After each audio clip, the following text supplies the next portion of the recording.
দিন দিন বেড়েই চলেছে টোটোদের দৌরত্ব। বালুরঘাটে টোটোর ধাক্কায় অধ্যাপক আহত হওয়ার পরই প্রতিবাদের ঝড়, তোলপাড় সোশ্যাল মিডিয়া। টোটোর বারবারন্ত নিয়ে কাঠগড়ায় পরিবহন দপ্তর ও স্থানীয় পুরসভা। সরকার ও বেসরকারি হিসেব অনুযায়ী বালুরঘাট শহরে চলাচল করে অত্যন্ত 8,000 টোটো। এই শহরে পর্যন্ত মাত্র 2,500-এর মতো রিক্সা বা টোটো তাদের রেজিস্ট্রেশন করেছেন, বাকিগুলো রেজিস্ট্রেশন বিহীন বা বেআইনি। দিন দিন বেড়ে চলায় বেআইনি টোটোর দাপটে অতিষ্ঠ মানুষ। নিত্যদিন বাড়ছে দুর্ঘটনা, কিন্তু বেআইনি এই টোটোর দুর্ঘটনায় কবলে পড়লেও ইন্স্যুরেন্স বা কোনোরূপ ক্ষতিপূরণ পেত না কেউই। এই পরিস্থিতিতে বারবার পরিবহন দপ্তরের ওপর চাপ তৈরি হচ্ছিল বেআইনি টোটো নিয়ন্ত্রণের জন্য। শেষ পর্যন্ত জেলা আঞ্চলিক পরিবহন দপ্তর বেআইনি টোটো চলাচল বন্ধের অভিযান শুরু করেছে বালুরঘাট শহরে। নাগরিকরা এটা সাংঘাতিকভাবে এই যন্ত্রণা ভোগ করছি।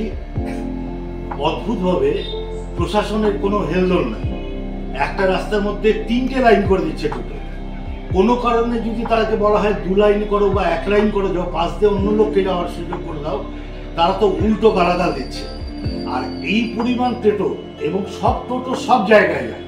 কদিন আগে আমাদের মাস্টারমশাই বালুরঘাট কলেজে তারাশঙ্কর বন্ধ, তার বিশাল অ্যাক্সিডেন্ট হয়ে গেছে। তিনি সিসিবিতে এখন কলকাতায়, কি হবে জানি না।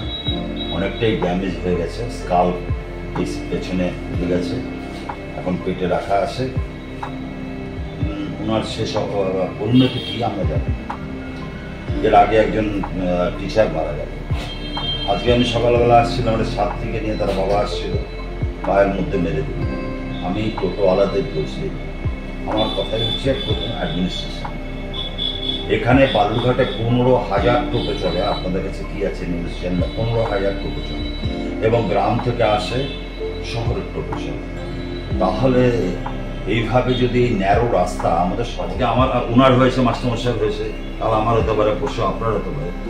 বাচ্চা কাচ্চা পড়তে যায়, পড়াশোনা করতে যায়, অনেক বলে এই পাইকারি বাজারটা অশোক মিত্র উঠিয়ে দিয়েছে। কিন্তু টোটো বিষয়ে এত উদাসীন কেন জেলা অ্যাডমিনিস্ট্রেশন, এটা আমরা কিছুতেই বুঝতে পারছি না। আপনাদেরকে মাধ্যমে আমি এর আগেও অনেকবার জানিয়েছি এবং বলেছি যে টোটো সমস্যা একটা বালুরঘাটে আছে এবং সেই টোটো যে যান নিয়ন্ত্রণ করাটা প্রয়োজন, তার জন্য বালুরঘাট মিউনিসিপ্যালিটির পক্ষ থেকে অলরেডি আমরা আন্দোলনী সেতুর পাশ দিয়ে আমরা একটা বিকল্প রাস্তা করে দিয়েছি যে 1 ওয়ে টোটো সিস্টেম করার জন্য। সেটা পুলিশ প্রশাসন এবং ট্রাফিক সেটাকে তারা দেখছেন, তারা করছেন। এবং পাশাপাশি টোটো নিয়ন্ত্রণের জন্য জেলা প্রশাসনিক বৈঠকে একটা আমাদের হয়েছে, সেখানে প্রিলিমিনারি একটা আমাদের আলোচনা হয়েছে, একটা প্রাইমারি একটা রূপরেখা নিয়ে আমরা আলোচনা করেছি এবং খুব শর্টলি জেলা প্রশাসন এবং আরটিওকে আমি বলেছি যে বালুরঘাট শহরে যাতে সাধারণ মানুষ নিশ্চিন্তে চলাফেরা করতে পারে রাস্তা দিয়ে, এবং পাশাপাশি যারা টোটোর উপরে জীবিকা নির্বাহ করছেন তাদেরও যাতে কোনো অসুবিধে না হয়, এই নিয়ে একটা পূর্ণাঙ্গ রূপরেখা তৈরি করে খুব শর্টলি যাতে সেটাকে ইমপ্লিমেন্ট করা যায় সেই বিষয়ে জেলা প্রশাসনকে এবং আরটিও সাহেবকে আমরা বলেছি। আমিও সেভারেল টাইম বলেছি। তো আশা করছি আমরা খুব তাড়াতাড়ি এই বিষয়টা নিয়ে জেলা প্রশাসন এবং আরটিও সাহেব দেখবেন এবং